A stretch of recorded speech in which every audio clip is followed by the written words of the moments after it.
আজকে দেখব কিভাবে নিউ পোস্ট ডিফাইন করা যায় ব্লগ ওয়েবসাইটে। তো শুরু করা যায়। সর্বপ্রথম আমাদের পোস্ট যেদিন ক্রিয়েট হয়েছে, পোস্ট যেই সময় ক্রিয়েট হয়েছে ওইটা ডিফাইন করা।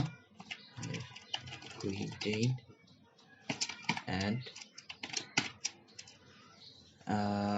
এখন হচ্ছে একটা ফাংশন ইউজ করব add days। এটা গুগল করলে আপনারা খুব ভালো জানবেন add days কিভাবে কাজ করে। সবগুলো এবার একটু ফরম্যাট দরকার, লজিকের জন্য format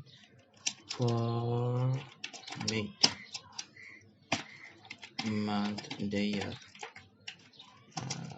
greater than date year যদি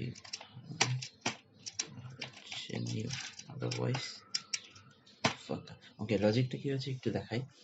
যেদিন পোস্টটা সরি আমার ভাষার জন্য একটু স্যাক্রিফাইস করবেন। যেই সময়ে পোস্টটা ক্রিয়েট হয়েছে ওই সময় থেকে আমি 5 দিন বাড়িয়ে দিয়েছি। নিউ পোস্ট ওই 5 দিনই থাকবে, 5 দিনই শো করবে। তো এর জন্য 5 দিন আমি বাড়িয়ে দিয়েছি। তো লজিকটা এরকম হয়েছে, এই ডেটটা যদি এক জায়গায় 1 তারিখ থাকে তাহলে হচ্ছে এটা 6 তারিখ হয়ে গিয়েছে।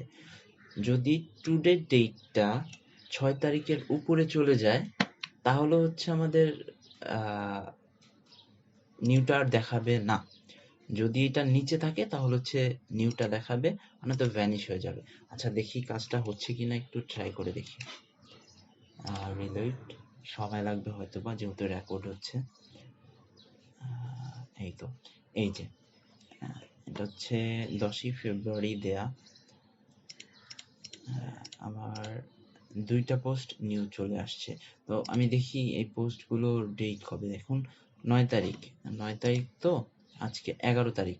যদি এইটা 5 দিন ওভার করে তাহলে হচ্ছে নিউ পোস্টে চলে যাবে। সবাইকে ধন্যবাদ। সবাই একটু আমার চ্যানেলের পাশে থাকবেন নতুন নতুন ভিডিও দেখার জন্য।